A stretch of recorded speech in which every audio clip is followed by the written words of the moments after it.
Bonjour les amis, j'espère que vous allez bien. Je suis Pascal Trifingui et on est à Rio de Janeiro au Brésil. Vous allez trouver à la suite un témoignage de Nicolas qui est passé par ces groupes steinériens, ces groupes New Age, liés à Thierry Casasnovas, qui a été un de ses enseignants, mais aussi en règle générale, c'est qu'il y a derrière la théorie de la conspiration.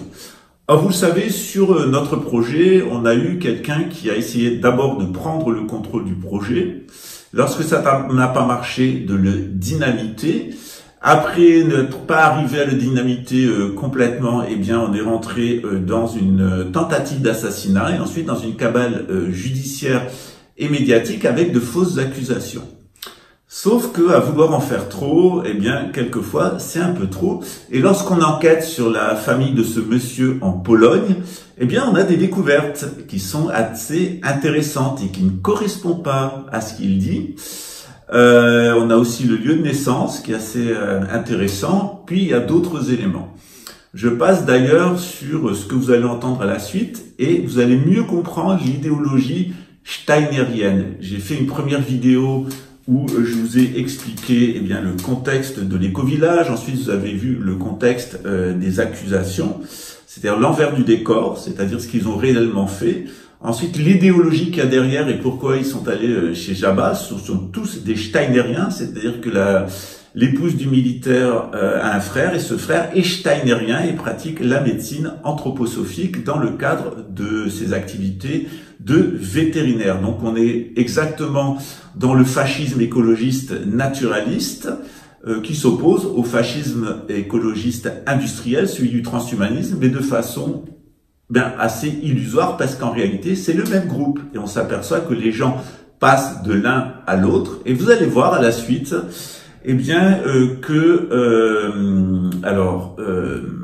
Pfizer et McDonald's et d'autres entreprises sont des partenaires de Thierry Casasnovas, de l'anthroposophie de Rudolf Steiner, tout comme le personnage que vous allez voir à la suite, sa femme et son beau-frère. Alors, on est vraiment toujours très embêtés dans le cadre de notre organisation religieuse de tomber sur des gens qui ont un passé délicat, mais après tout, si la personne se repentit, si elle prend la ferme résolution de ne point recommencer, qu'elle répare ses erreurs, ça ne nous pose pas de problème. Au contraire, on est assez bienveillant. Je dois rappeler que, outre les propos de Jabba absolument diffamatoires, par exemple quand il se faisait enculer par Soros à Luxembourg pour financer sa fuite au Brésil. Alors, tout ça, c'est parfaitement diffamatoire, insultant, mais ça ne pose pas de problème à Raymond Witowski puisqu'il est sur cette chaîne et que par conséquent, il concerne l'intégralité des propos de Jabba. Brésil, témoignage de Raymond Witowski. Mais avant de regarder la vidéo, on va juste vous expliquer 2-3 choses. Donc, la pseudo-éco-village de Pascal Trifingui n'existe même pas. Mais il s'avère que c'est un gros fiasco où il y a 500 000 euros qui a coulé et 100 000 complètement disparus. Et les gens, ils peuvent même pas récupérer justement maintenant les sous qu'ils avaient investis dedans. Tout le monde qui pose des questions reçoit des harcèlements, menaces de mort, menaces de représailles en justice, revanche maçonnique, une fatwa islamique jusqu'à devenir l'antichrist ou le diable en personne. Donc c'est la même technique que Pascal utilise toujours. Le Pascal psychopathe fou furieux au petit flingueur qui parle beaucoup pour rien dire. Pascal qui se met en position de victime utilise toutes les stigmas de la victimisation, tant pour être homosexuel, prétend être juif, musulman, bouddhiste, chrétien, franc-maçon, qui a grandi dans les rituels païens de l'église, visité les jésuites, se vante se faire enculer par George Soros quand il a fait la pute pour récolter de l'argent pour fuir en Brésil, où il n'y a pas d'extradition au Luxembourg pour les procès qu'il attend. Enfin, des rumeurs, il y en a bien encore plus. Après, il se vante de tellement de choses. Tu l'as dit, Jabba, et la vidéo, je l'ai. À quel moment? Je te l'enverrai. Envoie-moi ton image. Non, maintenant. Ici, en direct. Mais je peux pas, j'ai mon ordinateur qui est ici. Mais tu l'étais pas parce que je l'ai jamais dit. Si, tu l'as dit, Jabba. T'es un T'es un menteur? menteur? Non, c'est la vérité. Ben, Et si tu Si le tu le saurais, saurais, moi je l'ai moi je l'ai jamais dit. jamais dit. Tu l'as dit, Jabba. Mais non, Mais c'est non, toi c'est qui l'as toi qui l'as répété à répété tellement de fois que toi tu le crois. tu le crois tout ça. Non, tu l'as dit, Jabba. Non. Tu as même dit que moi-même, j'aurais été victime d'abus sexuels. Mais oui, mais Mais oui, ça mais ça c'est c'est très bien probablement, mais tu te rends même pas compte. compte. Non. Parce que Parce que l'enculage, l'enculage, c'est c'est de violence. de violence. Mais oui, Mais t'es un t'es un perturbé, perturbé. mec. Mais voilà, tu le coupes le micro. Non, Va je te coupe faire mon foutre. micro à moi pour qu'il n'y ait pas d'écho. Va te Va faire te faire Donc foutre, foutre, mec. les personnes qui ont des rapports, micro. les personnes qui ont des rapports sexuels anaux sont des personnes perturbées. C'est exactement ce qu'il vient de dire. Il vient te dire, les gens qui ont des rapports sexuels anaux sont des personnes perturbées et tu es un perturbé. Quand je vous dis que Jabba est un homophobe, qu'il y a un sérieux problème avec l'homosexualité, c'est normal, parce que dans les écoles Steiner où il a été élevé, les homosexuels sont traités d'Untermensch, c'est-à-dire de sous-hommes. Parce que Parce que l'enculage, l'enculage, c'est de violence. violence. Mais oui, mais t'es un perturbé, perturbé. mec. Parce que Parce que l'enculage, l'enculage, c'est de violence. violence. Mais oui, mais t'es un musulman, à la fois bouddhiste, à la fois homosexuel, etc., etc. Alors dans mon cas, on a vu que concernant les nazis, l'extermination des juifs, ça marche pas. Parfaitement diffamatoire, insultant, mais ça ne pose pas de problème à Raymond Witowski puisqu'il est sur cette chaîne et que par conséquent, il cautionne l'intégralité des propos de Jabba. Alors le fait est, c'est que j'aurais pu porter plainte pour diffamation, je ne l'ai pas fait. J'aurais pu, avec les preuves dont je dispose, porter plainte en France pour tentative d'assassinat et il se retrouverait avec sa femme et sa maîtresse devant une cour d'assises où il serait jugé par le peuple français. Ça serait d'ailleurs intéressant de voir un naturalisé polonais être jugé par le peuple français, ou en tout cas ce qu'il en reste, ou ce qui serait convoqué au tribunal. J'ai décidé de ne pas le faire. Parce que je pense que en tant que directeur d'une organisation religieuse qui prêche le pardon et la repentance et l'inutilité de fonctionner avec le système, eh bien, je dois être cohérent et donc je ne fais jamais appel à la justice, je ne porte jamais plainte et je n'accrédite pas ce système. D'ailleurs, c'est toujours très intéressant de voir des personnes qui ont travaillé toute leur vie pour le système militaro-industriel et le lobby pharmaceutique et qui, à la fin de leur vie, dans le New Age, se trouvent une sorte de fausse repentance et que dès qu'ils ont des problèmes, eh bien, non seulement ont des comportements qui sont exactement les mêmes que ceux du système, n'hésitent pas à contacter un frère franc-maçon et à jouir de l'influence de la République, n'hésitent pas à contacter certains réseaux, d'ailleurs, d'oiseaux exotiques. Les choses de toute façon sont parfaitement connues et n'hésite pas d'ailleurs à faire des faux témoignages, de fausses accusations et des mises en scène. Sauf qu'il n'y a pas que il y a très peu d'idiots au Brésil et surtout pas dans la police. Et que quand on est sous observation policière, comme je le suis moi, eh bien, ça complique un petit peu la vie des menteurs pathologiques. Hein. Et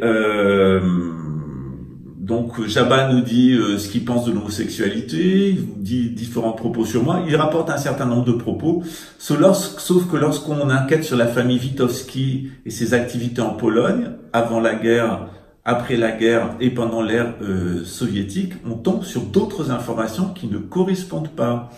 Je rappelle aussi que les camps de concentration ont fonctionné jusqu'en 1945 dans cette partie de la Pologne, et que on travaillait à l'âge de 13 ans et demi, 14 ans à cette époque-là, et que il y aurait beaucoup de choses à dire sur cette famille et son comportement en Pologne. D'ailleurs, sur les Polonais en général, puisque l'assassin de mon ex-mari a été identifié, il s'agit bien d'un Polonais qui avait été payé par son frère. Je tenais à remercier le renseignement américain qui m'a toujours soutenu et qui est d'ailleurs un des meilleurs renseignements au monde, ce qui va peut-être sauver d'ailleurs le renseignement français dans les années à venir, c'est de pouvoir compter sur un service de renseignement qui au moins fonctionne et n'a pas des hallucinations mentales nazies. D'autre part, aujourd'hui, je mets cette petite vidéo en introduction avant de parler de Thierry Casasnovas et de son pseudo-christianisme. Je vois pas en quoi les propos qu'il tient sont chrétiens, même s'il se réfère à Jésus. C'est en réalité un steinérien, donc du fascisme écologique naturaliste.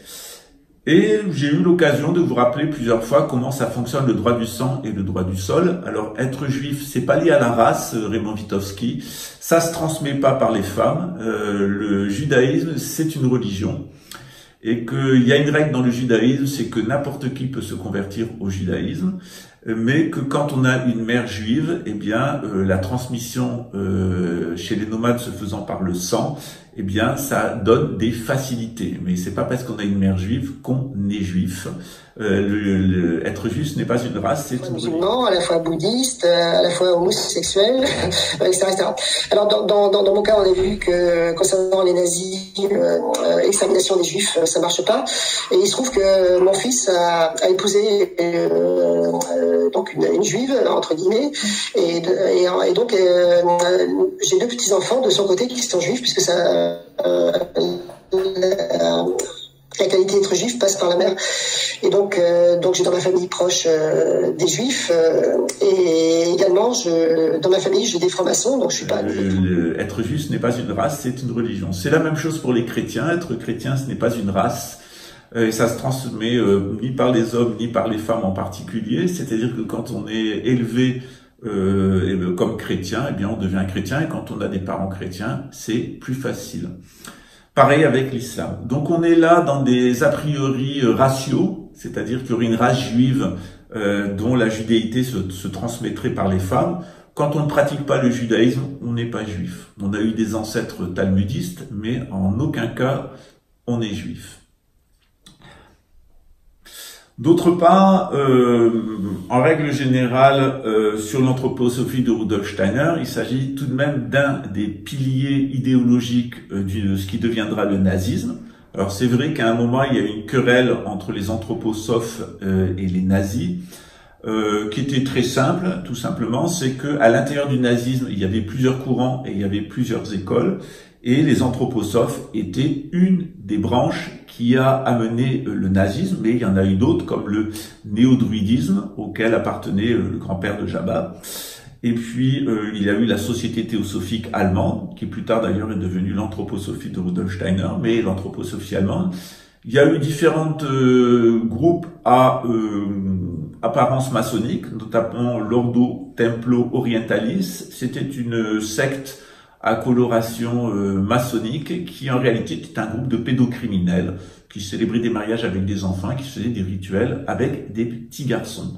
Voilà, donc on est là vraiment dans l'envers du décor de l'Allemagne nazie et de tout ce qui a été le néo-spiritualisme du 19e et du 20e siècle dans l'Allemagne nazie, mais qui continue actuellement sous la forme de l'anthroposophie de Rudolf Steiner, qui reste fort influencée par le romantisme allemand, en particulier Goethe, mais aussi un certain nombre de conceptions qui étaient celles de Rudolf Steiner sur l'homosexualité, sur la race, sur les juifs, sur la supériorité des blondinés aux yeux bleus, et aussi sur un certain nombre de concepts de territoire, d'appartenance à une nation, etc. On doit quand même aussi noter le rôle particulièrement nauséabond de la Suisse dans ce domaine. Donc, à la suite, vous allez avoir un petit extrait de notre ami le colonel steinerien, et puis ensuite un certain nombre de faits sur la mise en danger d'autrui. Alors là, c'est pas avec des infanticides et des avortements clandestins, c'est avec des accouchements à domicile. C'est pas non plus des femmes qui se stérilisent elles-mêmes parce qu'elles en ont marre d'être harcelées sexuellement par un mari particulièrement libidineux qui ensuite s'attaquera à ses propres enfants. Je vise personne en particulier, c'est parce que le cas est cité à la suite. Et on va parler en particulier à la suite de Thierry Casasnovas, de la façon dont il dit que c'est Dieu qui parle à travers sa bouche. Lui aussi, il entend des encodeurs dans le ciel qui s'occupent de sa vie. Et puis, on va mettre en évidence ses liens avec une société qui s'occupe de sa communication et de la publication de sa nouvelle revue, dont le double est Les Corsaires, une société qui assure le financement des publications d'extrême droite nationalistes, racistes, homophobes et antisémites par des grands industriels, dont Pfizer et McDonald's. Voilà, c'est à la suite et j'espère que ça vous intéressera.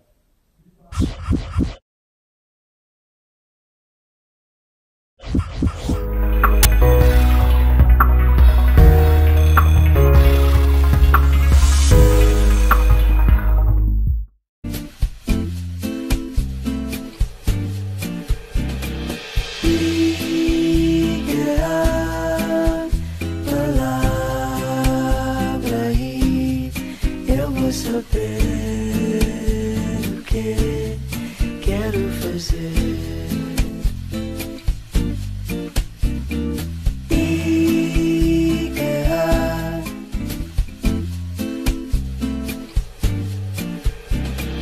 E errar. Palavra e eu vou saber o que quero fazer. On se retrouve ce soir avec Nicolas André, la Nicolas. On va enlever les cravates, ça va faire plus décontracté.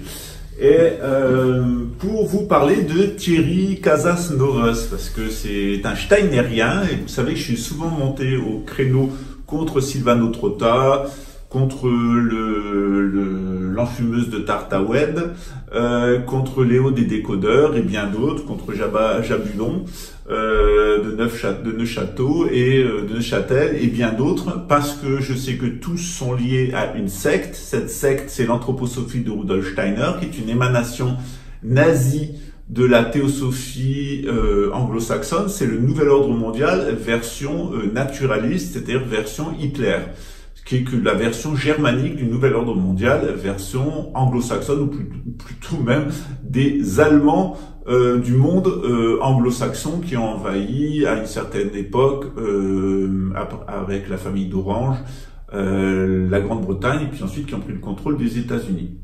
Alors pour commencer, je vais vous montrer que c'est dangereux pour vous de faire confiance à des groupes steinériens. Tout simplement, c'est le cas d'une maman dont on m'a envoyé, donc je remercie Gérard Fauré dans l'espèce, puisque ça vient par un mail, donc je sais que c'est un qui l'utilise. Donc ça concerne eh bien ces enfants qui sont ici, et ce qu'on nous apprend, c'est que eh bien ces personnes-là ont pratiqué l'accouchement physiologique par le siège, et les deux enfants eh bien, ont été arrachés à leurs parents par les services sociaux pour cause d'accouchement non assisté à domicile. Vendredi 3 juin, Noémie a choisi de mettre au monde son deuxième enfant, la petite Lou, à son domicile et sans assistance médicale. Elle est donc une naturaliste de ce type fascisme écologique steinérien. Et en règle générale, le Code civil l'autorise, le Code civil de 1804, c'est un droit fondamental, on peut accoucher où on veut et avec qui on veut. La loi est extrêmement claire sur ce point. Pourtant, quand son conjoint Raphaël est allé déclarer la naissance de la fille à la mairie de Vitré en Bretagne, l'officier d'état civil a refusé de l'enregistrer, sous prétexte qu'il n'y avait pas de certificat médical et qu'une déclaration sur l'honneur du père ne suffisait pas. Alors l'article 58 du Code civil stipule pourtant que la naissance de l'enfant sera déclarée par le père ou à défaut du père par les docteurs en médecine ou en chirurgie, sages-femmes, officiers de santé ou autres personnes qui auront assisté à l'accouchement. Mais ça n'a pas empêché le maire de signaler les parents à la PMI. Par souci de bonne foi, Noémie et Raphaël sont allés à la maternité pour consulter un pédiatre qui, alors que l'examen n'avait rien montré d'inquiétant, les a dénoncés aux services sociaux. Quelques heures plus tard, on est venu leur retirer la garde de leur fille à grand renfort de gendarmerie. Aujourd'hui, un bébé de 11 jours est privé de ses parents parce qu'ils ont fait le choix de ne pas accoucher à la maternité. Évidemment, cet accouchement dans la nature, cet accouchement selon les modes naturels, c'est une des grands chevaux de bataille des milieux naturalistes, des milieux écologistes, du fascisme écologiste naturaliste, alors que le fascisme écologiste industriel vous oblige à eh bien, vous accoucher à l'hôpital, or de façon médicalement assistée. Cette question, elle est assez importante parce que elle met en cause notamment tous ces milieux de l'anthroposophie de Rudolf Steiner qui sont des grands propagandistes de l'accouchement à la maison. Je dois dire que c'est pas sans risque d'accoucher à la maison. Je pense que c'est même déraisonnable, même si la grossesse est extrêmement bien suivie et même si ça s'est toujours fait dans le passé. on a quand même, grâce au progrès de la médecine, eh bien, des sages-femmes qui sont très expérimentées, parce qu'il n'y a plus de sages-femmes à la campagne traditionnelle, et qu'il faut véritablement avoir une présence médicale au cas où il se passe quelque chose pour l'enfant. On est véritablement, même si la loi l'autorise, dans un cas de mise en danger d'autrui. Et pour la mère. Et pour la mère, la mise en danger de la mère et de l'enfant. Or, à force de nous intéresser aux idées de Thierry Casasnovas, et toi tu as pris des cours avec Thierry Casasnovas de soi-disant naturopathie, on se demanderait bien d'ailleurs qui l'a diplômé,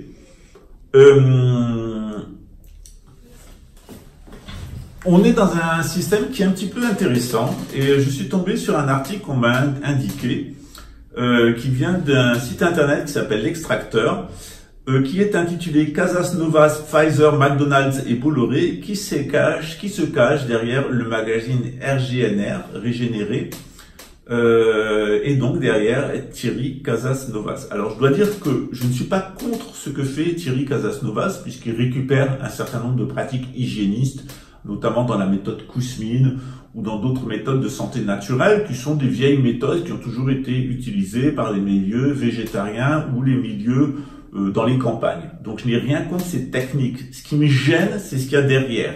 Et derrière l'anthroposophie de Rudolf Steiner, eh bien on sait qu'il y a la société théosophique, il y a l'Allemagne nazie, et derrière cette théosophie, il y a aussi le spiritisme. Donc avec à la fois du nationalisme, à la fois du socialisme, à la fois des milieux industriels et à la fois une certaine vision de l'homme qui amène soit à Rudolf Steiner et ses théories raciales, soit eh bien au Forum de Davos avec ses théories transhumanistes. Or, qu'est-ce que nous dit cet article? Au cours de l'année 2021, on a pu assister à un singulier repositionnement de la part de Thierry Casasnovas. Le vidéaste hygiéniste, visé par une enquête pour mise en danger de la vie d'autrui, a délaissé YouTube, sans que sa chaîne soit strikée. Il faut dire que la plateforme américaine commençait à regarder d'un peu plus près son contenu et le menaçait de fermer sa chaîne si la désinformation continuait, notamment la désinformation steinerienne. Moins exposé, capitalisant sur une audience d'un demi-million d'abonnés construite en 10 ans, Thierry a choisi de recentrer son audience autour d'un noyau dur de fans en poursuivant ses activités sur Telegram. Sur ce réseau, il partage depuis quelques mois des recettes et des petits enregistrements sonores de sa voix, reprenant la colonne vertébrale de sa doctrine, qui est celle de Rudolf Steiner, je précise. Cela lui permet de conserver une relation de proximité avec ses fans pour ne pas être oublié et bien rester au centre du navire RGNR. Mais si cette communication directe permet de fidéliser quelques dizaines de milliers de fans, ça ne fait pas tourner la boutique pour autant. Ainsi, Thierry Casasnovas a lancé le magazine Régénère, le magazine des vertus du vivant. Ce n'est pas la première fois qu'il s'essaye aux publications écrites, puisque au tout début de son aventure, il éditait un petit web magazine nommé La Clameur, gratuit en ligne sur son site. Mais la gratuité n'est plus à l'ordre du jour avec le magazine RGNR, vendu à 15 € l'unité et uniquement sur abonnement, c'est-à-dire que vous payez d'avance et pour un an. Il faut dire que l'édition est soignée, les photographies et la mise en page dans l'air du temps. Pour atteindre cette qualité professionnelle et très rassurante, Thierry Casasnovas a confié la réalisation et l'édition de ce magazine au groupe Progressif Média. Donc voici Thierry Casasnovas qui présente eh bien, son magazine. Voilà. Et c'est là où ça devient intéressant puisque le journaliste nous donne des informations pour le moins gênantes. L'application de Progressif Média va bien plus loin que la simple relation commerciale avec Thierry Casasnovas. On peut ainsi lire sur le site de l'entreprise qu'en plus de la rédaction, de la conception, de la direction artistique et de la promotion en ligne de ce magazine, Progressif Média avait pour mission d'accompagner un influenceur digital dans le domaine de la santé et de la nutrition afin d'accroître sa notoriété. Je ferme les guillemets. Étrangement, après les remous médiatiques autour de Casasnovas en 2021, cette page a disparu de leur site, mais est toujours accessible en archive, notamment à la BNF. Mieux encore, la responsable du magazine Régénère présente Progressif Média comme leur ami. Pour ceux qui ne le croiraient pas, voici les pages d'archives qui sont données par l'auteur de l'article. Plus étroit, les liens entre Casasnovas et Progressif Média sont aussi plus anciens. L'agence de communication a été cofondée par un certain David Bonhomme En 2018, pour la modique somme de 850 € en formule premium, ce dernier vous proposait déjà d'aller écouter une conférence de Thierry Casasnovas intitulée « Comment être un leader en bonne santé ». Donc Thierry Casasnovas, en 2018, donnait une conférence à 850 € par personne, intitulée « Comment être leader en bonne santé ». Et il était poussé en avant par l'agence de communication Progressif Média. Et il a notamment donné cette conférence lors d'un bootcamp destiné aux leaders chrétiens. Alors, par chrétien, il faut sans doute entendre steinérien. Qu'est-ce qui cloche avec Progressif Média? Selon certains internautes, un sous-domaine du serveur de Progressif Média redirigerait vers le site de Génération Identitaire, le groupuscule d'extrême droite dissous en 2021. Donc, vous l'entendez bien, un sous-domaine du serveur de Progressif Média redirige vers le site de Génération Identitaire, un groupuscule d'extrême droite dissous en 2021. D'après les informations de Street Press, l'agence Progressif Média serait aussi en lien étroit avec les corsaires, des militants numériques menant des campagnes en ligne pour soutenir les entreprises acceptant de diffuser des publicités sur les médias ou les sites d'extrême droite. Une contre-offensive assumée visant à torpiller les actions de Sleeping Giants, un collectif de veille qui lutte depuis des années contre le financement du discours de haine en interpellant publiquement les entreprises acceptant d'associer leur marque à des médias ou des émissions diffusant des opinions de l'extrême droite nationaliste. Un des fondateurs de Progressif Média, Émile Duport, fait d'ailleurs partie des corsaires. Il déclare aux journalistes de Street Press, les deux sociétés partagent la même adresse courrier, une bonne partie de leurs employés et même de nombreux projets. Donc vous entendez bien, Corsair, qui est un groupe qui obtient de la visibilité et des financements en tant qu'annonceur pour promouvoir les idées d'extrême droite, est une société qui, avec Progressif Média, qui gère la carrière numérique et la communication de Thierry Casanova, partagent la même adresse courrier, une bonne partie de leurs employés et même de nombreux projets. Alors on ne pourra pas dire que derrière Thierry Casasnovas, il n'y a pas un groupe d'extrême droite nationaliste pro-nazi qui diffuse des idées de haine et qui est directement lié aux idées de l'anthroposophie de Rudolf Steiner. Les corsaires ont pour mission de mener une guerre numérique afin de pousser les entreprises épinglées par Sleeping Giants à continuer d'accepter de collaborer avec les diffuseurs de haine. C'est-à-dire que vous avez une association qui s'appelle Sleeping Giants, qui est plutôt de gauche, qui met en lumière, lorsque des grandes entreprises financent des groupuscules ou des médias d'extrême droite, eh bien, ces gens-là sont attaqués directement par les corsaires, et qui contactent ces entreprises pour leur demander de continuer à collaborer avec les médias porteurs de discours de haine. Cet objectif assumé les a récemment conduits à prendre la défense de Pfizer et de McDonald's, c'est-à-dire que le groupe qui gère la communication et les éditions de Thierry Casasnovas a une société jumelle dans les mêmes locaux avec le même personnel qui s'appelle Corsair, et cette société a pris la défense de Pfizer et de McDonald's. Alors ça, si ça s'appelle pas de la schizophrénie ou du décloisonnement mental, ou de la bipolarité, il faudra me dire ce que c'est. D'ailleurs, quand on connaît un petit peu la psychomorphologie et quand on s'intéresse au discours de Thierry Casasnovas, je dois dire que on comprend très bien ce qu'est une individualité split. C'est-à-dire une individualité comme on rencontre souvent chez les steinériens. Je dois rajouter encore une chose, c'est que la théosophie qui est la maison mère de l'anthroposophie de Rudolf Steiner, avait une autre succursale qui était l'Ordo Templis Orientalis, qui a été fermée pour ses pratiques pédocriminelles. On l'aura compris ici, dit l'article, l'idée de s'assurer que les médias d'extrême droite pourront continuer à se financer grâce à la publicité, notamment des vendeurs de vaccins ou de malbouffe. En aucun cas, il n'est question de défendre des petites PME locales ou des projets alternatifs cherchant à changer le monde. Cocasse quand on connaît les positions de RGNR et de Thierry Casasnovas sur Big Pharma et la malbouffe, de voir son entourage soutenir ces géants de l'industrie pharmaceutique et de la restauration rapide. Ça représente bien sa façon de donner des enseignements. C'est pour ça que j'ai quitté les enseignements, moi j'en parlerai après. Mais... Je finis juste l'article. Quelque chose de visiblement plus profond que ces discours de façade sans donc rapprocher Thierry Casasnovas, Progressif Média et les Corsaires. Leur plus petit dénominateur commun est peut-être plus religieux que politique, et évidemment c'est l'anthroposophie de Rudolf Steiner.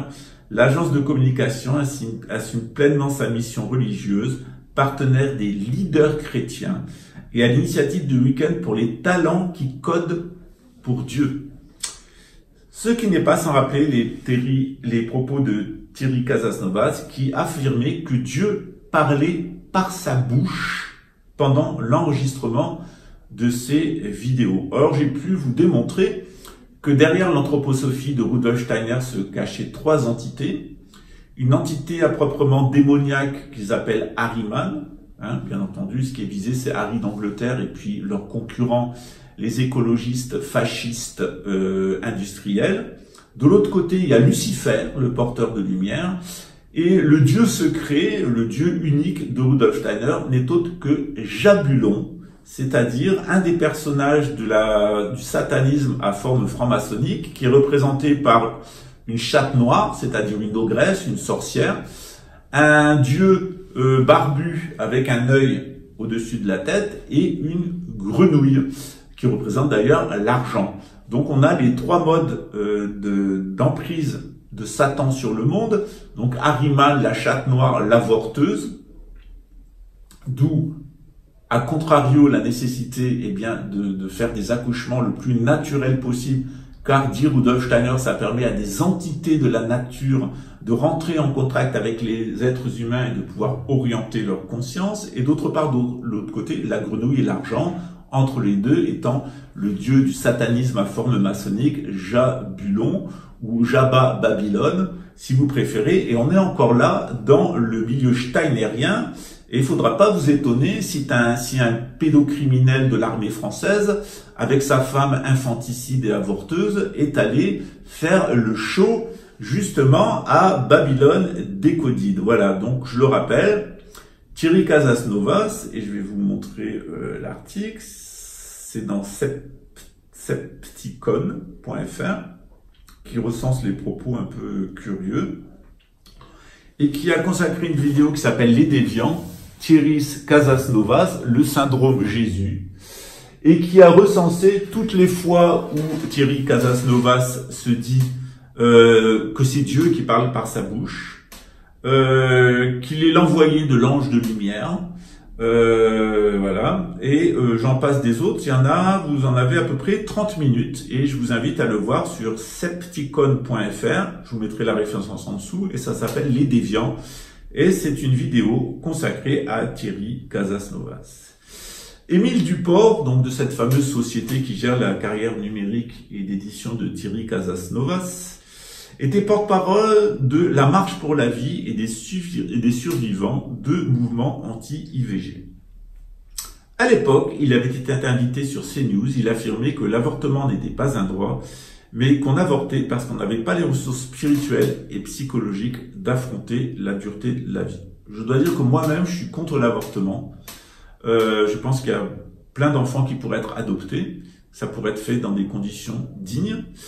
Et par contre, je pense que l'avortement doit être possible lorsque une femme a été agressée sexuellement et qu'elle ne souhaite pas porter l'enfant de son agresseur sexuel, lorsque ça met en danger la vie de la mère ou la vie de l'enfant, bien qu'étant favorable à la vie, eh bien la vie aussi, elle a des conditions pour pouvoir se maintenir et il ne faut pas obliger les femmes à porter des enfants qu'elles ne veulent pas. C'est pour ça que bien que je sois contre l'avortement, parce que c'est très grave de conséquences, je pense qu'il doit être encadré par la loi, encadré par des psychologues et qu'il faut en appeler à la conscience des mères en les éclairant sur les conséquences. Rappelons également que le magazine Society avait révélé l'année dernière l'importance du promoteur du cru à la mouvance évangélique, ayant même proposé des baptêmes lors de ces rencontres de la régénération, car en effet, Thierry Casasnovas avait proposé des baptêmes lors de rencontres de la régénération. Un festival en plein air pourtant censé promouvoir le mode de vie crudivore. Un prosélytisme déguisé sous des conseils détox que l'on retrouve aujourd'hui sur son fil Telegram et dans son magazine où, à proprement parler, on retrouve à peu près toutes les idées des évangélistes allemands, notamment ceux qui, depuis l'Alsace, ont contaminé toute la France à la Covid-19, et évidemment la pensée de Rudolf Steiner sur le personnage de Jésus, qui n'a rien à voir avec le personnage historique ou le personnage de la théologie, mais qui devient un Christ cosmique. Je suis christique, je suis bouddhique, et la lumière va venir par le prochain envoyé, qui est Lucifer, je suis léciférique, disait l'enfumeuse de Tartaoued. Voilà. Alors, je vous laisserai consulter l'article parce qu'il est vraiment à lire. Et parmi les groupes défendus par les corsaires, on trouve évidemment CNews de Bolloré. Donc c'est en plus d'être soutenu par McDonald's, Pfizer. Thierry Casasnovas est évidemment soutenu par Vincent Bolloré et le groupe CNews qui appartiennent au groupe Vivendi, qui lui-même appartient d'ailleurs aussi à Bolloré.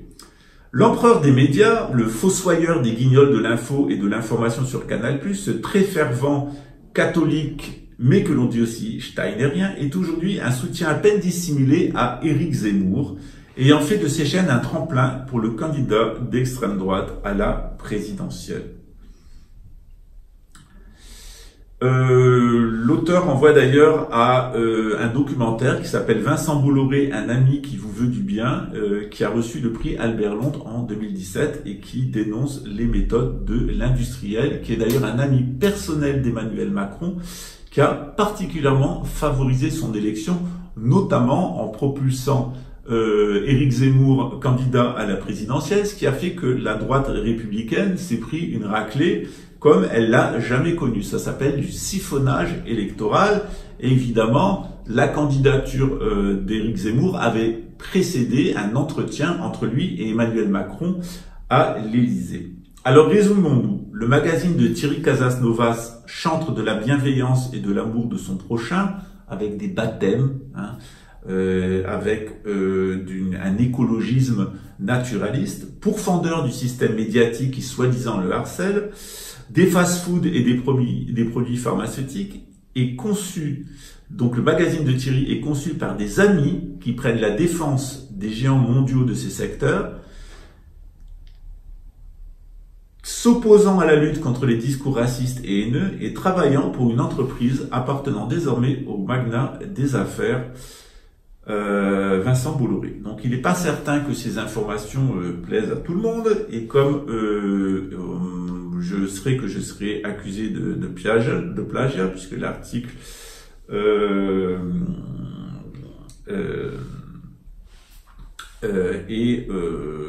m'accusera une fois de plus d'avoir plagié un article, mais c'est mon droit de reprendre un article de presse. Je vous propose d'écouter Nicolas, parce que Nicolas, c'est un drôle de rescapé. Nicolas, c'est un rescapé de maltraitance familiale. C'est un rescapé d'avoir fugué de la maison et d'avoir vécu dans la rue en faisant le clown dans la rue. C'est un rescapé des rêves parties et de la drogue. Il est ensuite rentré dans l'armée, donc c'est un rescapé de la marine. Et au final, eh bien, avoir traversé toutes ces épreuves, il était très intéressant pour notre projet, parce que comme ayant connu la rue, la drogue, l'armée, et s'étant sorti de l'armée, de la rue et de la drogue, sachant qu'il y a beaucoup de militaires français qui sont drogués, on en reviendra une autre fois, c'est maintenant un fait qui est parfaitement établi, qui fait d'ailleurs l'objet de plusieurs articles de presse dans les médias mainstream, c'est que les militaires français sont drogués. Ils sont drogués aux antidouleurs et ils sont drogués aux anabolisants. Parce que autrefois, le modèle même du militaire français, c'était un peu comme toi, c'est ce qu'on appelait le chat maigre.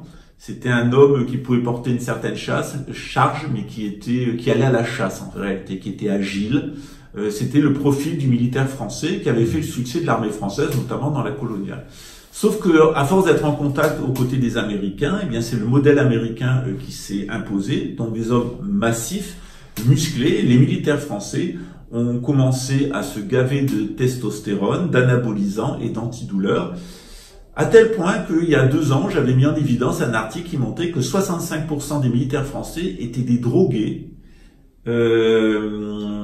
parfois même avec de la cocaïne, voire avec de l'héroïne, et que cette addiction aux drogues était de plus en plus forte et était devenue une menace. En plus, il y a un autre détail qui est croustillant, c'est que la plupart des militaires français ont utilisé une application gratuite en ligne qui permettait eh bien, de faire du sport et de contrôler leur rythme cardiaque, etc. Or, cette application, elle était fournie par Apple et par Android sur leur plateforme, et le propriétaire n'était autre qu'une société israélienne qui était une filiale d'une société du Pentagone, ce qui leur a permis ainsi de ficher et de contrôler les activités physiques de l'intégralité des militaires français qui utilisaient l'application, dont principalement, pratiquement l'intégralité des gens du renseignement français, ce qui permettait en plus de les localiser à l'étranger. Bravo, la DGSE, il était grand temps qu'elle fusionne avec la DGSI, avec la NSA et avec les grandes oreilles d'échelon, parce que bien ils n'avaient plus rien à vendre, puisqu'ils s'étaient déjà bien vendus. Voilà. Alors tu vas nous parler maintenant, non pas de la rue, non pas de la drogue, non pas de l'armée, mais on en reviendra une autre fois, mais de Thierry Casasnovas. Alors j'ai annoncé aussi une vidéo de Witowski, que j'avais fait à Witowski à Paraty, où il nous explique les ondes scalaires, où il nous explique les tours Gwen, et il nous explique qu'il avait travaillé dans le système de psychotronique qui lui avait été présenté par l'armée comme un moyen d'imposer la volonté de l'armée à des populations rétives. Alors, je vous laisse imaginer qui sont les populations rétives et quelle est la volonté de l'armée. Alors, jusqu'à présent, c'était la volonté de l'armée en dehors de France. Maintenant, c'est la volonté de l'armée en France, puisqu'Emmanuel Macron, le lundi matin, va au Conseil interarmé avec l'OTAN et il prend ses directives en matière de suivi de la crise sanitaire. À toi pour Thierry Casasnovas, excuse-moi. Ouais.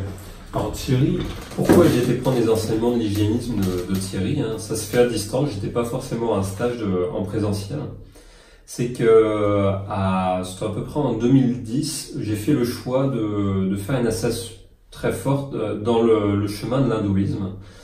Et dans mes recherches liées à mes addictions passées, je voulais comprendre les mécanismes physiologiques.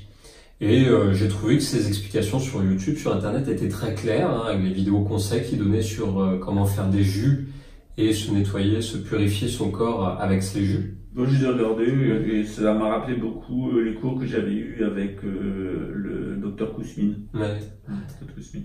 Et voilà, je me suis inscrit à un cours de Thierry où j'ai reçu une 20aine de vidéos, donc presque 30 heures de cours. Et j'ai commencé à étudier tout seul chez moi. Et puis à continuer mon ascèse avec les jus et changer mes rythmes alimentaires. Donc là où j'ai commencé à avoir la puce à l'oreille de ce que Thierry apportait en information, c'est dans ses cours qui commençait à parler de la médecine ayurvédique. Dans ses propos sur la médecine ayurvédique ou la médecine chinoise, quand on parlait de présence liée à l'énergétique, liée à la présence traditionnelle du côté extrême oriental, il était très dérangé et il avait des propos très, très fermés. Alors c'était toujours respectueux, mais c'était des blagues d'un certain humour noir qui décrédibilisait en fait toute la tradition ayurvédique. Et là, je me suis dit, tiens, je vais prendre un certain recul avec ces enseignements. Il faut savoir que Nicolas comme moi, on a fini par, enfin moi j'ai commencé par ça, mais par connaître les enseignements de Deepak Chopra, qui lui est un grand spécialiste américain d'origine indienne de la médecine ayurvédique. Alors, c'est toujours mieux de pratiquer la médecine ayurvédique telle qu'elle est faite en Inde, mais d'avoir un occidental qui a pratiqué la médecine ayurvédique en Inde et puis qui la rend compréhensible à des occidentaux qui n'ont pas de culture indienne, c'est pas mal non plus. Ouais. On peut utiliser ça et puis ensuite aller vers la tradition indienne. Toutes les gens, si vous avez connu le spiritisme, la théosophie ou même l'anthroposophie de Rudolf Steiner, c'est pas pour autant que vous êtes condamné. Il y a quand même des choses que vous avez apprises qui sont intéressantes. Mais à ce moment-là, il vaut mieux aller véritablement à l'ésotérisme occidental, avec l'abbé Henri Stéphane, par exemple, il vaut mieux, ou René Guénon, il vaut mieux aller directement à la tradition ayurvédique mais ça peut être une expérience que vous faites à un moment, mais qu'il va falloir dépasser. Le danger, eh bien, c'est d'être trompé par ces gens-là, parce qu'il y a quand même du juste dedans, hein. C'est comme quand on vous donne un poison dans un verre d'eau, vous n'allez pas boire un poison. Par contre, si on vous met le poison dans un verre d'eau, eh bien, vous allez boire le verre d'eau sans savoir quel poison. Et c'est généralement ce que fait Satan. Satan, ce qu'il dit, c'est jamais faux à 100%. C'est souvent vrai à 99% et faux à 1%, ce qui vous permet de vous avoir, parce qu'on n'empoisonne pas quelqu'un. Donc, même si vous êtes passé par ces groupes-là, eh bien, c'est pas grave, faites-en le deuil. C'est une expérience que vous avez faite à un moment de votre existence, et après, vous pouvez tout à fait reprendre votre chemin vers une tradition spirituelle. Ouais. Donc en parallèle, je voulais comprendre pourquoi la naturopathie hygiéniste qui parle d'iridologie, de physiothérapie, aussi au niveau des plantes, la phytothérapie, ou les huiles essentielles avec certaines pratiques d'alimentation, comme aussi le jeûne, que Thierry parle beaucoup du jeûne. De jeûne. Quelquefois de façon dangereuse, puisque c'est du jeûne qui est fait sans pratique religieuse. Et c'est du jeûne qui est fait souvent sur des enfants, voire des nourrissons. Or, Jésus, il y a deux enseignements, puisqu'il est chrétien de Jésus, qui sont importants par rapport au jeûne. C'est que on demande à Jésus s'il faut jeûner. Jésus dit que votre modération de tous les jours soit votre jeûne. C'est-à-dire qu'on n'a pas besoin de jeûner quand on est modéré. Le jeûne, ça sert à compenser des excès. C'est proscrit pour les yogis, d'ailleurs, le jeûne. Et d'autre part, Jésus nous donne l'expérience d'un homme qui avait un démon chez lui. Et puis il a nettoyé sa maison, donc il a jeûné, il a fait sortir le démon. Et puis le démon est sorti, puis il est allé chercher 6 autres démons, ils sont revenus à 7 et ils lui ont mis un bordel dans la maison qui n'était pas possible, et la situation de l'homme était pire. Et c'est très certainement ce qui arrive lorsque vous faites du jeûne déspiritualisé, encore pire dans un cadre steinérien, c'est que vous allez vous sentir mieux au moment du jeûne, et puis après, vous allez subir des attaques démoniaques qui sont encore plus fortes. Et je peux en témoigner, c'est ce qui m'est arrivé. C'est ce qui m'est arrivé parce que j'ai reçu ces enseignements que j'ai mis en pratique. Donc j'ai fait des jeûnes très poussés jusqu'en 2013-2014, où entre-temps j'ai eu d'autres, dans mes pratiques de yogi, d'autres enseignements qui me sont arrivés à distance. Et là, ça parlait de nourriture pranique, de faire un processus pour vivre de prana. Qu'est-ce que c'est le prana? Dans le yoga, on en parle, c'est l'énergie la force forme qui nous environne, qui nous traverse tous, et que des pratiques mystiques nous emmènent à y vivre sans forcément manger physiquement. Quer mentir pra mentiroso, me fazer de bobo, esse aqui não vai não. Seu beijo até que é gostoso, eu piro no seu corpo, mas dividir não curto não. Eu nasci, ontem faz meu chá de fralda aí. Chego no banco da frente, beijinho no rosto pra se despedir. Tá de brincadeira comigo, esse carro nunca foi de aplicativo. Mas você pensa que me engana, pensa que me ilude. A Lux Prata nunca foi Uber. Você pensa que me engana, pensa que me ilude. A Lux Prata nunca foi Uber.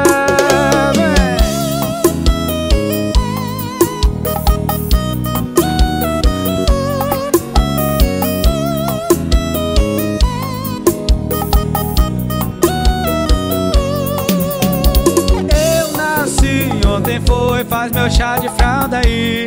Chego no banco da frente, beijinho no rosto pra se despedir. Tá de brincadeira comigo, esse carro nunca foi de aplicativo. Mas você pensa que me engana, pensa que me ilude.